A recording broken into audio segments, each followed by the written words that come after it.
What is up, guys? It's Cal, and in this video I'm going to take a look at two new reputations that have came in 8.3, which is released the time this video is being uploaded.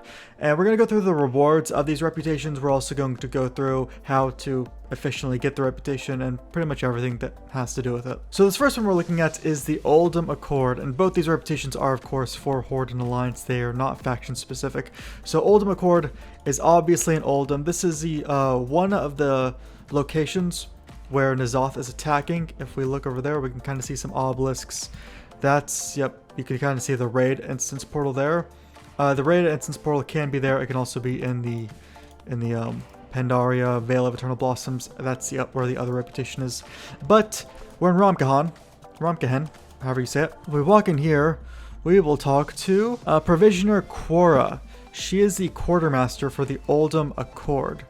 One of the two new reputations, so I'm now neutral with them because I just talked to her. And the things that she sells is she sells a Void Tendril Pet Leash, a more fitting leash for your Void Touch pets or to keep your other small creatures in line. Not exactly sure what that's all about, but you need to be friendly with the Oldham Accord anyway. Now that costs one corrupted memento.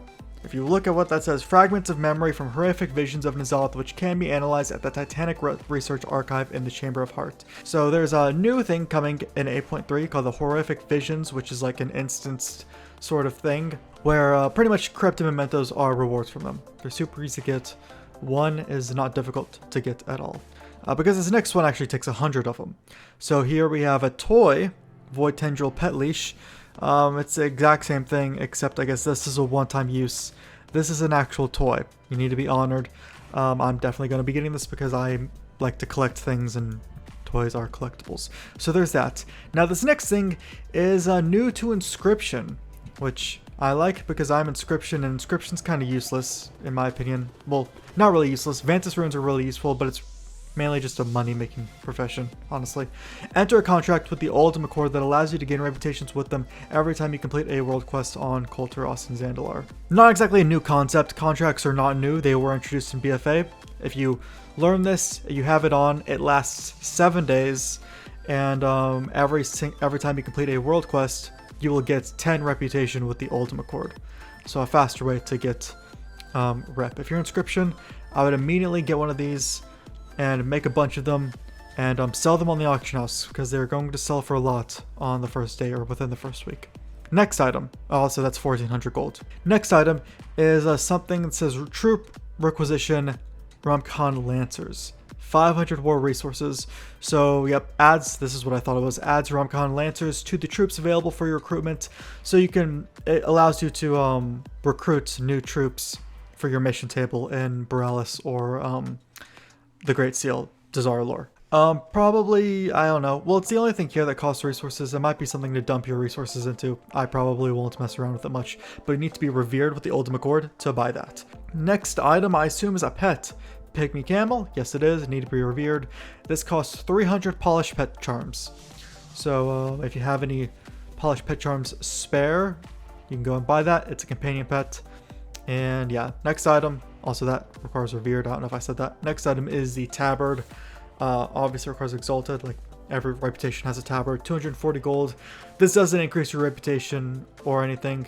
Well, you need to be exalted to buy it anyway, but it's just a cosmetic transmog thing to have. Next one is a mount.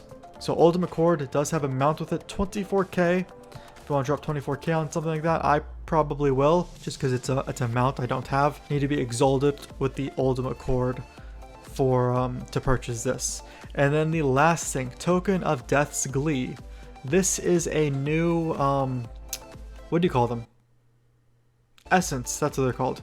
Rank 3 essence. This is one of, there's a handful of them. I think there's like 2 new ones for tanks, 2 new ones for healers, and like 3 new ones for DPS. I don't know. But this is one of them. It's the rank 3 of it. 45-second cooldown. Burn your target with a bolt of Azerite, dealing fire damage. If the target has less than 20% health or more than 80% health, the cooldown is reduced by 30 seconds. If Reaping Flames kills an enemy, its cooldown is lowered to 5 seconds, and it will deal 100% increased damage on its next use.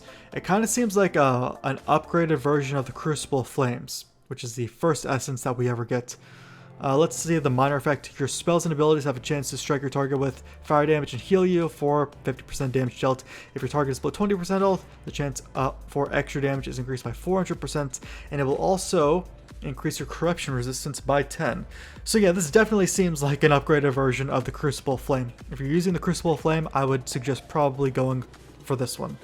I don't really know how it sims. I don't know if it sims better for the Crucible Flame, but Crucible Flame sims completely different for every spec. And you need to be exalted to purchase that. And then one more reward I'm going to show on the screen now is a Cursed Dune Hatcher. So this is the Paragon reward for the Ultimate Cord. So once you get exalted, you know, you have the Paragon chest here. You need reputation, 10,000 reputation, then you get the Paragon supplies, and it has a chance to have either a pet or a toy, depending on what the reputation is. Ultimate Cords is a companion pet called the Cursed Dune Watcher.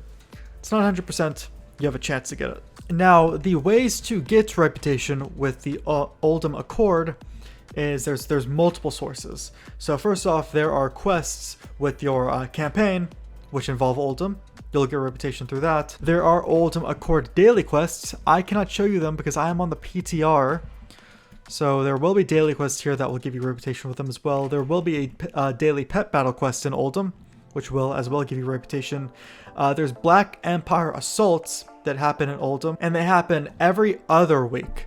So it goes back and forth between Uldum and Vale of Eternal Blossoms. They'll happen every other week. You get 1,500 reputation for completing it. And then on top of that, there will also be separate assaults in Uldum that happen twice a week. Completing those will give you 500 reputation. So they're like world quest type of things. And then the last thing is there are Uldum Accord insignias, which are presumably from your mission table, which those give you 250 reputation each with the Uldum Accord. And now we are at the other reputation in 8.3, and 8.3 is actually live. That's when I'm recording this last, when I showed the Ultimate Cord. That was on the PTR, and the Rajani were not like, it wasn't cooperating on the PTR. So 8.3 is live, so now I'm showing you the Rajani, which are in Vale of Eternal Blossoms in Pandaria. So here we are, and their quartermaster and base of operations pretty much is down here in Mistfall Village. So right down here, and these are Mogu. So we're friends with the Mogu now, apparently. And first thing you might notice when you come here before you enter in there is there are these 4 statues, which have those 4 aspects. There's Chi-Ji, Yu'lon, Zuin, and Nuazao. I don't know how to pronounce it, I'm sorry. But you can inspect the statues, and you'll have a little companion with you, a guardian. And they give you a buff. So the Chi-Ji one will heal you for 2% of your max health every 5 seconds. I'm probably not going to use that. It's pretty useless for me. The Yu'lon one gives you this effect, 5-minute cooldown. Invoke the power of Yu'lon, dealing 17k or some fire damage to enemies and healing allies for some amount in a 20-yard cone every second for 6 seconds. So that's what it is. It's on a 5-minute cooldown. Then we have Zuin. We inspect Zuin. Gives us this ability. Invoke Zuin, 10-minute cooldown. We can take the form of Zuin for 30 seconds. So if we click that, we turn into Zuin as a cat, and we have abilities. So we have Dash, increases your movement speed. We have Celestial Paw, claw an enemy. That. And then Swipe, which is a basic attack. And then, let's exit out of that. You're that for 30 seconds. And then the Ox one, which gives you an ability. I think I need to inspect it again. I said it gives you an ability. Okay, it's not cooperating. Maybe I'm lagging. I don't know. But it gives you an ability that stuns a group of like people around you. Anyways, let's go in to the area, the Silent Sanctuary right here. And you see Ra Den. So Ra Den is here. I have not finished the quests here, but he does actually join us in the Chamber of Heart, which is interesting. We have a lot of folks there. Dragon aspects, Magni, we have Mother, we have Maiden of Virtue. So if we talk to the quartermaster right here, he sells just like the Ultimate Cord. Contract for Rajani, 1,400 gold, same thing as before. If you Inscriptionist learns this, they can make these contracts, they can also sell them, and the contracts anyone can use. And you gain 10 reputation with the Rajani every time you complete a world quest. You have to be revered to purchase this. You have to be friendly to use the contracts. So there's that.